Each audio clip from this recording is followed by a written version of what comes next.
just have an interest in public transport, the Hobart tramway system, the trolleybus system, and the old ferries and railways. Just an interest since I was a kid. We open the museum on every first and third Sunday of the month. Because it's a mixture of everything, so it's not just a railway museum, it's we have trolleybuses, road transport, and anything like that. So. And the aim of the museum is to restore 5 vehicles that have seen service in Tasmania, and they're not only those that were operated by the Tasmania Fire Service, but like this one here, was operated by the Electrolytic Zinc Company at their zinc smelter at Brisbane. Because when that company established itself in 1915, it was out of the bush on its own, so it had to be self-sufficient in terms of fire protection and so forth.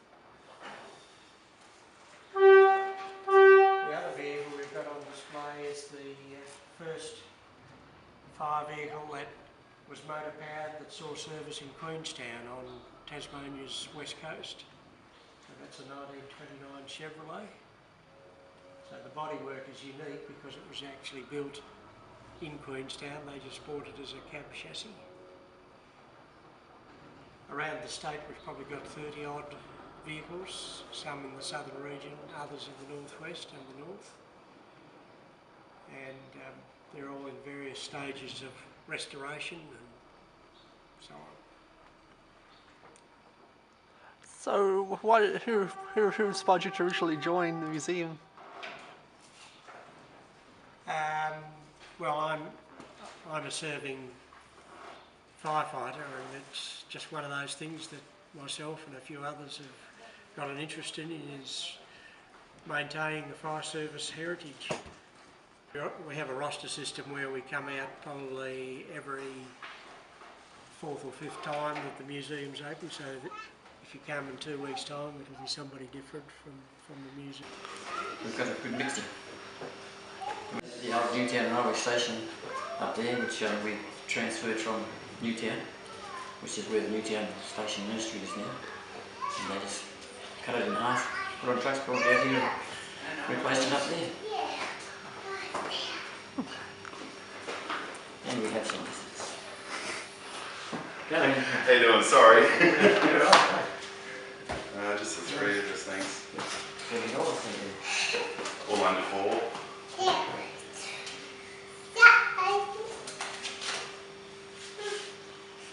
Still 20, is it? Yeah, I just like trains. It's something that gets in the blood. And that. I'm interested in railway signalling, so the first job I did when I came and joined the Museum Society was to painted that signal, the one there. It looks a bit ragged now, but it hasn't been painted for 30 years, so it was nicely painted 30 years ago when I painted it. And then after I painted that one, I got involved with the rail cars. These rail cars have got electro-pneumatic control systems, and I know a fair bit about electrical stuff. So I got sort of roped into working on the rail cars because of the complexity of the electrical systems and that here. So I started driving them, and I've been sort of working with the rail cars ever since. We've been right around the state with this rail car. We used to be able to go out on the main line. Can't do that anymore.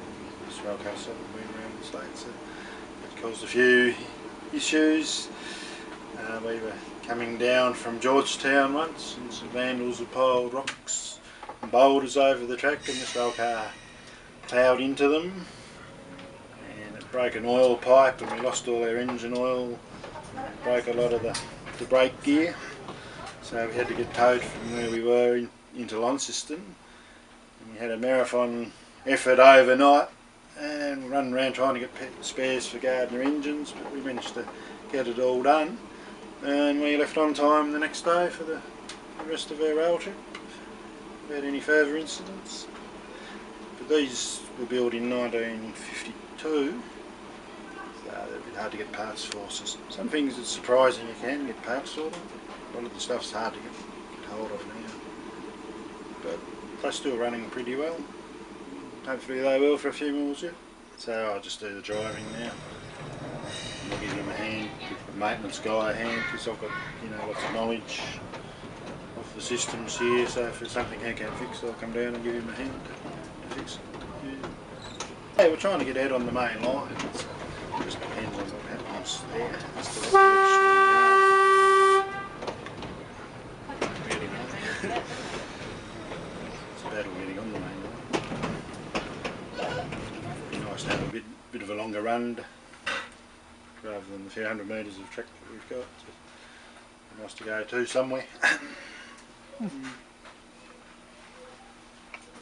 So would you say this is your main passion? Railways, and yes, railways. Plus model railways. I'm big on model railways. I've got a model railway at home, so computer control systems for the model railways. So yeah, it's all sort of railway or model railway related, one way or the other. Yeah. Okay. I just came along one day with the boys, 3 boys, and never left. We had nothing to do one Saturday, and I heard this place called the Transport Museum, so we just came along and had a look, and I thought, I like doing that. Signed up.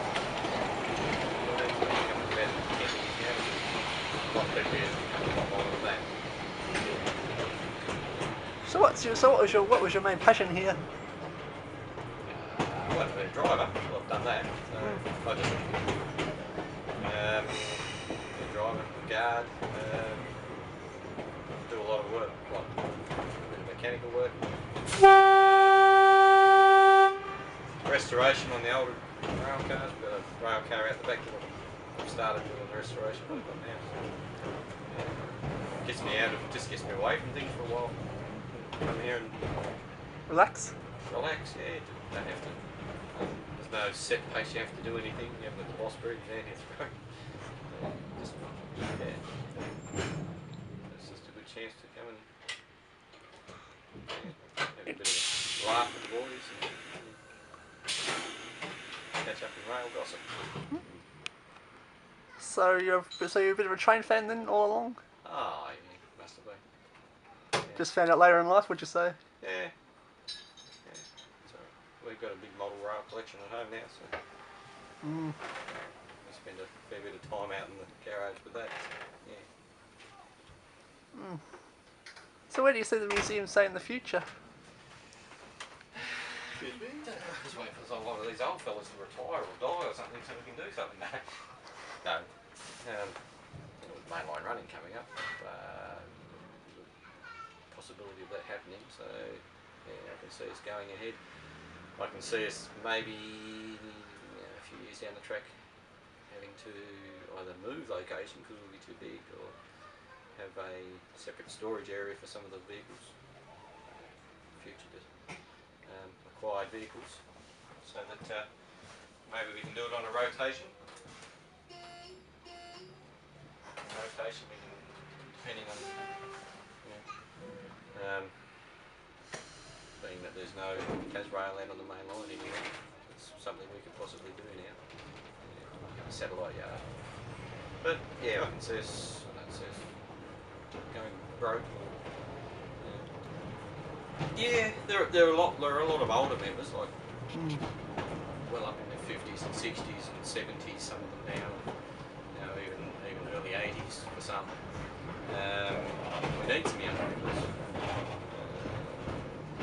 I'm only 44, I'm probably one of the younger members. But yeah, I mean, I can see more people being interested, especially once we do start doing a mainline thing. I mean, here we're only doing 400 metres, so it's a bit harder to sort of put yourself out there. Once we start running up and down, we've got exposure right up and down the whole rail corridor. Yeah, I can see a lot more younger people joining. I heard that model train show was a pretty big success. It is. I work the weekend over the train show. Did a couple of hours stint driving on the Saturday, and every train was packed fully. So yeah. Feel like you better get back to work. Oh.